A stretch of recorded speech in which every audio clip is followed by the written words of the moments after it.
Today we will discuss some topics that have been going on, such as SEAL Team 6 rapper YNV Chu gets 15 years, young slime wanted by MPD, and we will also get into father of two shot in head by US Marshal. The first topic we will get into is father of two shot in head by US Marshal. Recently, a shooting involving a US Marshal would occur and kill. Mo would report saying probable fatal shooting with shots. Fired by law enforcement, US Marshals are currently at the scene of a shooting at 7th Street and L Street Northwest. The US Marshals Task Force has reported that shots were fired. Police have discovered an approximately 25-year-old male suffering from a gunshot wound to the head. Unclear if the US Marshals fired the shot that struck the individual. More information on this shooting would surface, and the victim would be identified as a 40-year-old father of two. Family demands answers after father of two shot in head by US Marshal in DC. A 40-year-old man was shot and killed by a US Marshal's service deputy last Thursday, and 7 News has learned that his family has hired an independent firm to conduct its own internal investigation. The victim's family told News that the father of two, Marco Mosley, was shot in the head on Thursday in DC, and 5 days later, they tell 7 News that's all they know. The family told 7 News they have not been allowed to see his body. The U.S. Marshal Service has not reached out to them, and they are demanding answers. The shooting happened around 10 a.m., 3 days before Father's Day. After the shooting, Robert Anthony Dixon, the 5th U.S. Marshal for the United States, said the U.S. Marshal who shot Mosley was a senior deputy. Dixon said the deputy perceived a threat, but would not state what the alleged threat was. The Marshal was on duty and unwounded at the time of the shooting. He would not say if a weapon was found on Mosley. Dixon also would not say what the deputy encountered Mosley. The interaction was unrelated to the fugitive task force, according to Dixon. 7 News obtained copies of video footage following the shooting. It shows Mosley lying on the ground after the shooting, and nearby law enforcement did not provide first aid assistance to him right away. People are heard screaming at officers to help him. Videos also appear to show Mosley initially in a vehicle. The U.S. Marshals had a less than 6-minute press conference on Thursday after the shooting. The perception was that there was a threat, and he responded accordingly, said Anthony Dixon of the U.S. Marshal Service about the deputy who shot Mosley. The U.S. Marshal: "We do know that the United States Marshal perceived a threat during which gunfire was exchanged. The streets would react to this U.S. Marshal-involved shooting." All right, we'll get back to the festivities of Line Lunch Hour in just a minute, but we are following some breaking news from the district, and we wanted to get you an update there because if you see some police activity downtown, want to let you know what's happening. Now, this is apparently a law enforcement-involved shooting along L Street Northwest. Bob Barner just arrived on the scene. We're going to get to Bob right now. And Bob, when I was thinking this was down in the area of Mount Vernon Square, you're literally right in front of the metro station.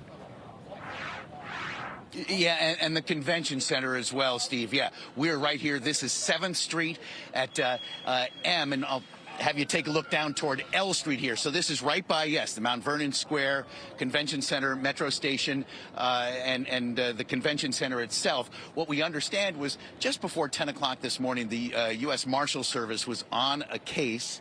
We're not sure what all it involved, but shots were fired, at least one shot fired. And a person has been struck. That person has been taken to the hospital. We're told they are in critical condition. We're hearing from D.C. police that none of their officers were involved. Again, this was, U.S. Marshals on a case. They have a fugitive task force, so we're not sure if it was part of that or what the deal was in terms of who they were confronting. But it is a person who's been wounded, not law enforcement. And now, obviously, you see a large D.C. police presence here. Again, 7th Street between M and L, right alongside the convention center. I mean, there are a lot of police downtown because of the parade Saturday. So there are a lot of road closures, a lot of police. But now this added to that here, kind of north of the National Mall by a number of blocks. But you see a large police presence. How long these these road closures will last, we're not sure, but D.C. police tell us we should have some more information about what this was all about shortly. But again, federal law enforcement involved in a shooting here on the streets of D.C. This morning, and one person has been wounded. No, as far as we know, no law enforcement or bystanders, anybody who was around at the time the shots were fired, was wounded by what happened here this morning, Steve. So, Bob, I hate to ask you questions when I know that it's very early on in the situation, but I'll throw you one easy one and then one that I don't know if you have any information on or not. One, the street that we're looking at right there, which street is that is shut off right now? This is, you're looking south on 7th Street. Our camera is right here at M. You're looking down toward L and Massachusetts Avenue. You're looking south here on 7th Street. Okay. So like, 7th Chinatown would be a couple more blocks ahead. Sure. Okay. 7th Street shut down there between M and L. You mentioned the Marshals and you mentioned the task force, and we know that they do a lot of work escorting people in addition to finding them. Do we know anything at this point if this was that type of situation? This was like an escort situation that somehow got out of control, or anything that we know about the proximity, I guess, to the officer, the law enforcement officer, and the person who was shot?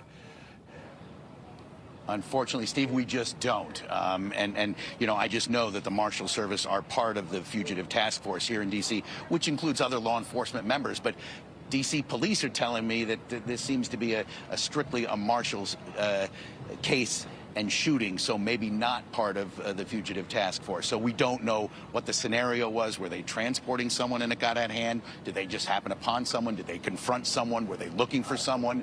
We just don't know. But D.C. police is part of the investigation, but we do not believe they were part of the shooting, the initial shooting. Sure. Well, what we do know, Bob, is that you're going to get us some answers throughout the day today, and we do appreciate that as you're taking a look again. That part of 7th Street is shut down. You see Capital One Arena in the background there. Not too far from there as we're heading just a little bit north of Capital One Arena in the area near the convention center. Bob's going to get the details. We will share them on our social media channels, on Fox Local, online at fox5dc.com. That's the best way to get updates. And if we have anything significant that happens before 12 o'clock, we'll break into Lion Lunch Hour and get you a little bit more as well. With that, we'll send it back into the kitchen.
The next topic we will get into is Young Slime wanted by MPD.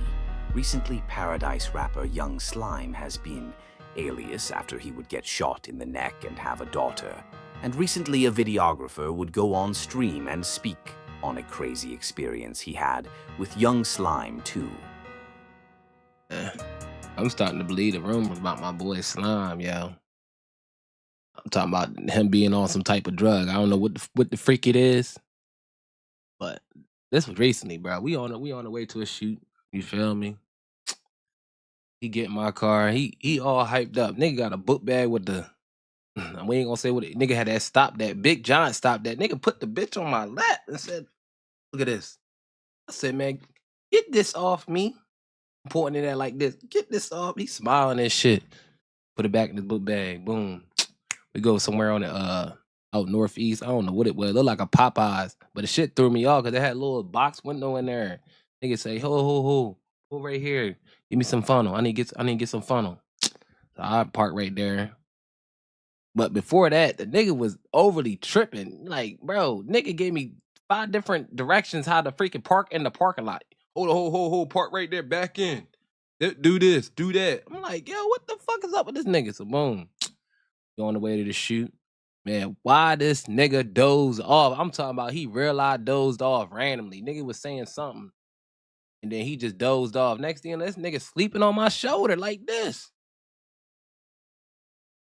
I had to go, bro, wake up, bro, get right, bro, for them niggas get up on us. We in the glass bowl too, nigga, what the fuck? He steady. I said, yo, this nigga is on something, bro. Then, shooting the scenes, the nigga eyes is like this. Where the guy, the nigga probably said, on Brody.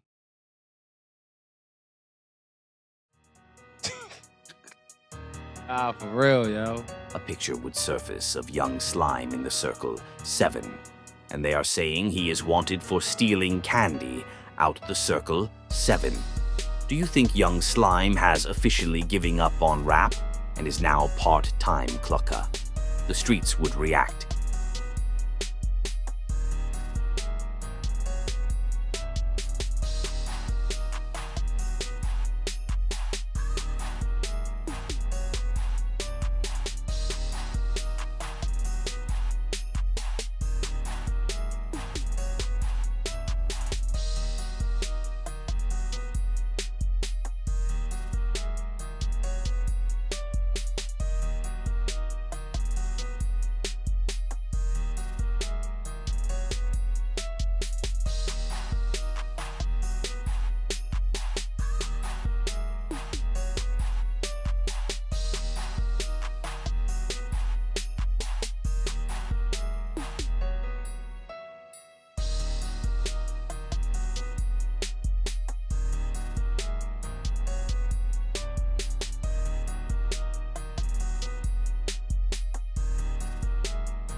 And for the last topic, we will discuss YNV Chu gets 15 years. Recently, YNV Chu would be sentenced. And Choo is a rapper from KDY who is affiliated with SEAL Team 6 and is close to people like Jody Booth, Mikey J, Uptown Kid, and more. The article on YNV Chu sentencing would say, KDY crew member sentenced to 180 months for armed carjacking and marijuana distribution. Jovan Terrell Williams, 20 of the District of Columbia, was sentenced today in U.S. District Court to 180 months in federal prison in connection with the November 2023 armed carjacking of a Chevrolet Corvette and for his participation in the Kennedy Street Crew drug trafficking conspiracy. The sentencing was announced by U.S. Attorney Edward R. Martin, Jr., ATF Special Agent in Charge. Anthony Spotswood of the Bureau of Alcohol, Tobacco, Firearms and Explosives, Washington Field Division, FBI Special Agent in Charge. Sean Ryan of the Washington Field Office, Criminal and Cyber Division, Special Agent in Charge Ibra A. Meehan of the Drug Enforcement Administration, DEA, Washington Division, Special Agent in Charge Kareem Carter of the Internal Revenue Service, Criminal Investigation, Washington, D.C. Field Office, and Chief Pamela Smith of the Metropolitan Police Department. Williams, aka Chewy, pleaded guilty on September 5, 2024, to carjacking while armed and conspiracy to distribute more than 100 kilos of marijuana. In addition to the 180-month prison term, U.S. District Judge Beryl A. Howell ordered Williams to serve 5 years of supervised release. Williams is the last of 17 KDY members to be sentenced in this case. Yesterday, on April 17th, co-defendant and KDY leader Kenneth Ademola Olugbenga, 29, was sentenced to 160 months in prison. According to court documents, Williams was a member of the Kennedy Street Crew, a violent drug trafficking organization which operated open-air drug markets on an 11-block stretch of Kennedy Street in Northwest, as well as surrounding streets. Like many drug trafficking organizations, DTOs, KDY armed itself with firepower to facilitate the drug trade, defend its territory from rival crews, and commit other violent crimes. Following a takedown operation in June 2023, most defendants charged by indictment for their roles in the KDY DTO were apprehended. Williams, however, remained a fugitive for months. On November 17, 2023, at approximately 7:40 p.m., Williams, while still a fugitive, carjacked an individual at gunpoint on the 1800 block of Half Street, Southwest, stealing the victim's 2021 Chevrolet Corvette. Williams was armed and wearing a ski mask when he and two associates ran from stolen Audi and Lexus sedans and advanced towards the owner of the Corvette, who knelt in surrender. While pointing a gun at the car owner, Williams took the keys to the Corvette, a Tesla key attached to an Apple AirTag, and Apple AirPods. Williams and his associates then drove away in the stolen cars.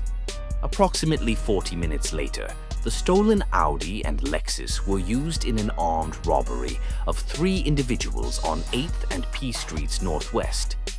Later that evening at 9:53 p.m., law enforcement tracked the Apple AirTag stolen from the carjacking victim to an apartment building on the 4700 block of Benning Road Northeast. Officers found and arrested Williams and 2 associates in the building's laundry room. Following the arrests, officers recovered a ghost gun from inside a washing machine. In a hole in the laundry room ceiling, officers found 3 more concealed firearms, a black pistol, a black Glock 19 with an obliterated serial number, and another black pistol outfitted with a switch that would allow it to fire as a machine gun. Earlier that year, on January 26, 2023, Law enforcement executing a residential search warrant encountered Williams along with several other KDY crew members on the 1700 block of D Street, Northeast. Also in the residence, law enforcement recovered 10 firearms, assorted ammunition, 21 kilos of marijuana packed in suitcases, and 40 grams of fentanyl-laced pills. The firearms included a privately manufactured AR-style .223 caliber pistol, a ghost gun modified to fire as a machine gun, and a Draco 7.62 by 39 millimeter pistol. DNA profiles obtained from both firearms linked both weapons to Williams, who acknowledged that he possessed them in connection with the drug trafficking conspiracy. This investigation was conducted under the auspices of the Organized Crime Drug Enforcement Task Force. OCDETF identifies, disrupts, and dismantles the highest-level drug traffickers, money launderers, gangs, and transnational criminal organizations that threaten the United States by using a prosecutor-led, intelligence-driven, multi-agency approach that leverages the strengths of federal, state, and local law enforcement agencies against criminal networks. This case was investigated by ATF's Washington Field Division, the Metropolitan Police Department, the DEA's Washington Division, and the FBI Washington Field Office Violent Crimes Task Force, with assistance from the IRS Criminal Investigation, Washington, D.C. office. The matter is being prosecuted by Assistant U.S. Attorneys Matthew W. Kinski and Sitara Witanachchi of the Violence Reduction and Trafficking Offenses section of the U.S. Attorney's Office for the District of Columbia.